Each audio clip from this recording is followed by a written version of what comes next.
right ka chang ba ga to ka dam ba ti mo to ji thank you we khadi panya ga hai kombo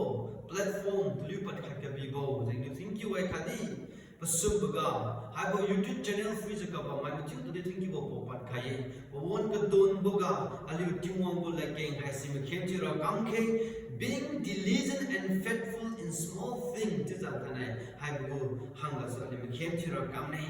diligent to sai aliu tangam ga alilung khaile ja frui fuyo ja kam bo hai se de ne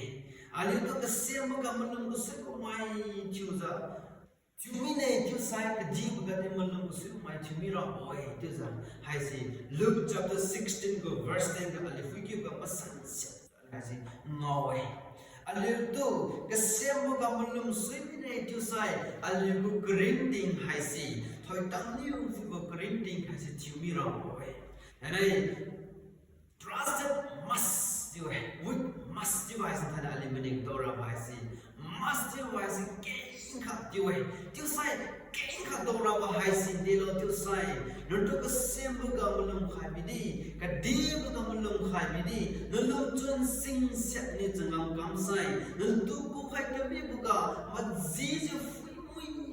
fui min na jangam kam say. A greater blessing to you has in the greeting nani lengto mai to the lumra boy kadi panya buga diligence brings success to it aliuna chang fuilu za aliuna kam buga tui bo te wasi daura boy te wai Proverbs chapter 10 verse 4 ali fuiku buga ngoi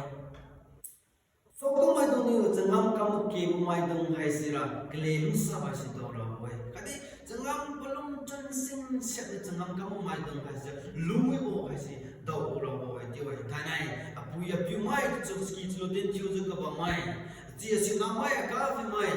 sitting future competitive ka jam tha za ka ba mai hin to the challenge the ding khai ni tanai apu ya pi mai dong bo won ka atet mui ate luk mai dong bo won ka changam kam mui kam lu mai dong hai sira ate bo won ka siu ke ka khom ja baliu chun wi ja lu nge kan sak mai dong hai sina bo won ka changam kam lu ka ma ba zai ka suniu chamiu ko ai na ka do na ka chun sai si bo kam thana I challenge you kan ye ka mai sitting future competitive kam ja ka ba mai ko di I din khai ni ye hanai so ko ma dong balung chun sing sia ni arek pa za chung ong ko ka mniu khai la ka kam mai dong hai si thoi down ko correcting a ting wong na pachang pale with see you ka ba ma se ga suniu ko correcting ga success those you lum bo le ke khang ma wai ti khang sia ko na pazan le ka kam ma se ga sunu correcting ga pa na kam za bang ga di ta thui bo do lo ko ma ba hai si ali ma wai si ko se ga suniu lang ai ka ni ka ali long chun sing sia ni ali ngam kam sai success ti ba si daura boy du za ding khai ni ba su ba ga God you are a faithful servant ting mong niu malung sui bo bang hai si tu pa niu thai dam mak sai to ton hai si pi bo hai si di ali ma wai ting mong niu ali ku ka po khai ka mi bo ali thanai ma wai Matthew chapter 25 verse 23 ka if we say no nei well done good and faithful servant tu za kam mui nei abang piu tu za daura mai dong hai so ko mai lo tu sai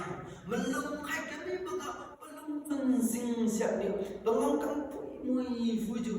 kam bo mai dong hai si tu pa ni well done tu za ko ra boy si ko na mak ju nan tu hai si ka sem ba ga malung khai ka mi bo ma sa malung kha ka mui ba zen ga so ni nangam ka